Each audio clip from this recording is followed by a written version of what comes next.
This is my first ever YouTube video, and it is about Out of the Park Baseball. Why? Because I love the game. I was turned on to this game about 2 years ago, and I'm a baseball fan, aficionado, diehard, and this game is excellent. It is so thorough. I mean, if you're a baseball fan, you more than likely like numbers. You more than likely like simulations. So if you're looking for that, this game cannot be beat. So the new year just came out of the Park Baseball 21. So I decided to, first thing I did, run a simulation with my team, the Pirates. Love them through and through. See how they did. And I think I halfway made this video just to show that there is a simulation out there in the whole grand scheme of things. So the Pirates actually do make the playoffs and win 90 games and win the division. As hard as it is to believe, I feel like I needed proof for that. So, my goal for these videos is to not be boring. I hate boring videos. I hate when you see these 40, 50, minute videos about out of the park baseball or any sports game. No one has time for that. No one wants to watch that. Even like, you're watching Fortnite videos or anything where there's more action. No one wants to watch that long. So I'm going to keep short and sweet, 10, 15 minutes, maybe max, and not go through all the boring stuff. Try to have as much of the interesting pieces in the video as I can. I'm not going to do all these big rebuild videos. Everyone and their brother and mother do these videos where they just take over a bad team and try to build it up into a winner, or they take these, great teams and tear them down, then try to build them back up. I'm not going to do that. It's my belief in sports that teams should be competitive every single year. And I know it's not kind of in vogue in professional sports right now, but these are years of people's careers we're talking about. These are years of fans' lives that we're talking about. So these owners have a responsibility to try to win every year. And I think I feel that acutely because I'm a Pirates fan. And I think that even though people close to Bob Nutting say he tries to win every year and he deeply cares about the Pirates, I don't doubt that. But at the same time, actions do speak louder than words.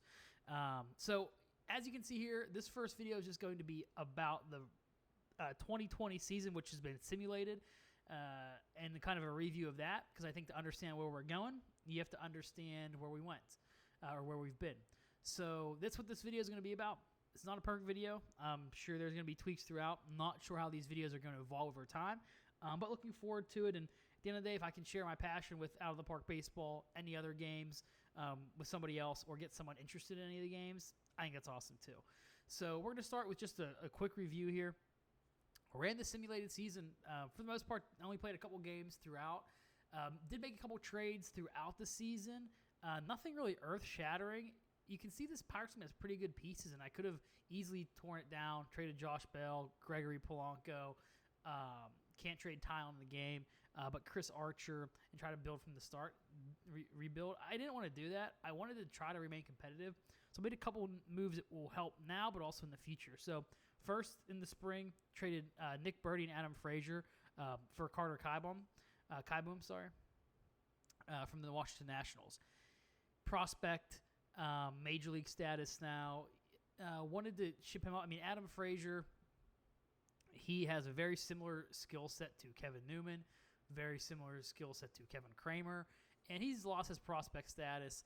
He very similar tools, and I think he can. I think that it was okay for him to go. It was flexible for him to go, and I'm not a big guy. I'm not big on stacking the bullpen unless you are absolutely a 100-game winner, unless you're the Dodgers, unless you're the Yankees, something like that, then you need it. But until then, if you have good pieces, ship them out.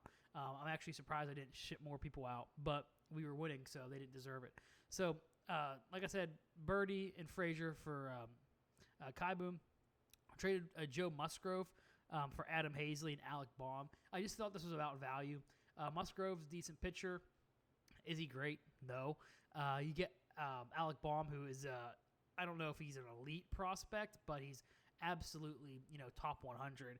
And then Adam Hazley filled a role that we had open at the very beginning of the season when Brian Reynolds went on the injured list. So I thought we got bang for a buck there. And then at the trade deadline, you'll see here if you look at the graph, we were kind of slipping at that stage, and was just looking for some help from a utility player, middle infielder, because JT Riddle did not have a great first half, even though he ended up leading the team in WAR. So wanted to bolster the infield there. So I traded Bo Salser and Zach Cohn for Nico Goodrum from the Tigers. So I used to live in Detroit, went to a lot of Tigers games, understand he's a pretty good player, and I actually got them to retain the entire salary of him. Not that it's a lot, but he ended up not playing well. Kai Boom and Hazley had .8 and .4 WAR respectively.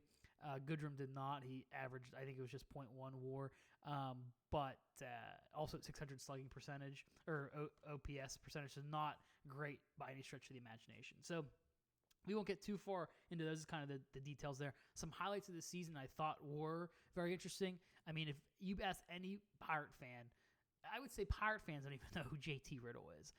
This, in my opinion, is not sustainable. 851 OPS is above average for most positions. You bring it down to shortstop, and you're looking at, a very good year. So I don't know if this is sustainable. You see he had 35 doubles in 397 plate appearances and 107 hits. That's pretty good. I would say that's underselling a little bit. That's a great year for a shortstop, especially a shortstop that most of his own team's fans wouldn't even recognize on the street. So JT Riddle, excellent year there for him. Kevin Newman, another solid year, hit 317. This simulation, it really mirrored what you get from him in real life. High contact hitter, does not strike out a lot. Plus on the base pass, plus defensively. You can see here 73 strikeouts, 31 base on balls. Pretty decent year, 549 plate appearances. It's the 317 over that many plate appearances is consistent, and that's great as well. So those two are really the WAR leaders. Jacob Stallings actually had a great year. I mean, you're looking at 279 from, again, a guy that split time last year. This simulation, everything pretty much broke right for the Pirates. They have good pieces on their team. The industry is kind of underselling them right now. I think they have the potential to be okay, but this is a season where, in this simulation, everything literally went right. Josh Bell, you're going to look at his surface numbers, 245 is, of course, low. 30 home runs, 97 RBIs, looks decent. You dig in, though, it wasn't a great year. I mean, for his position, for the lack of, base running that he brings, for the lack of elite defense that he brings, I mean, he's serviceable, not elite by any stretch. You're going to need more than a 777 OPS. This is more in line with his previous seasons. It makes last year look more of an outlier. In real life, I don't think that's the case. I think he's going to be above the 850 to 900 OPS on a yearly basis. I hope so, at least. But I mean, if he has another year of this, and Alec Baum is still in our minor league, and we might ship out Bell and promote Baum. Don't know what we're going to do with Baum yet. I mean, he could take over for Bell. He could be shipped out in a trade. There's possibilities there, but Josh Bell, not a great season. But the real a couple heroes are on the pitching staff. You're going to see here the reason they finished well in this simulation is the bullpen, the starting pitching, and the base running. So if you look at the pitching WAR, Chris Archer found his seasons in Tampa Bay and brought them to Pittsburgh finally. So 4.6 WAR, 1.16 WHIP, which is I would say in an elite level in my opinion. It looks like the new pitching staff or the new pitching coach has helped him unlock 179 innings pitched, 184 Ks. That is a year that all Pirates fans will gladly take. Also, Mitch Keller, too. Mitch Keller, great year compared to what he did last year. 1.29 whip, which is pretty good. And he had 192 strikeouts and 173 innings. If you ask any Pittsburgh Pirate fan if he has that kind of year, if they'd be happy, 100% hands down, they're all going to say yes. So he had a bounce back season here. But I think if you go to pitching and you look at the real heroes, I think these are two heroes of the year, and I'll explain why. Trevor Williams throwing 192 innings and Chris Stratton throwing 190 innings. The Pirates' pitching is not great. So for those two guys to go out there and be innings eaters and put up, about a WAR and 2 WAR each, win above replacements, That's what you need in order. I mean, because what that keeps from happening is the Pirates having to go in their AAA, AA, and shuttling guys off the 40-man roster up to pitch. That's how you hurt your team over the long season. You get guys who are league average that can go out there, pitch 190 innings, and then you have a Mitch Keller, you have a Chris Archer that go out there every 5 days and throw a great game. That's how you win 90 games. It's not how you win 100, not how you win 110. It's how you win 90. So as you can see here, the Pirates finished 90-72. Won the NL Central for the first time in a long time. I'm a diehard fan myself. Can't even remember when the last time that was. Probably since the early 90s. But the surprise of this simulation is the Cubs finishing 75-87. I don't know if they chipped people off the deadline, if they got rid of some of their stars that they've been thinking about before. But yeah, not a great year. So that's kind of a summation of where we've been. Obviously, you can see that the Pirates got swept in the NLDS with the Braves. Not bad considering of where the Pirates were projected to finish the beginning of this year by the industry. So no complaints there. The only last thing we'll touch on is the front office and the player development. You can see here Pirates 7th ranked farm system, buoyed by a couple of those trades. You can see we drafted Jared Kelly here, 8th ranked prospect. He has not lost a minor league game yet. And then you have a couple of these guys. This rating will go down next year because Keller, Brian Hayes, Carter, Kaiboom, they're going to lose their status. But you have Baum, you have Thomas, you have Cruz, who I love in real life. I think he's extremely interesting.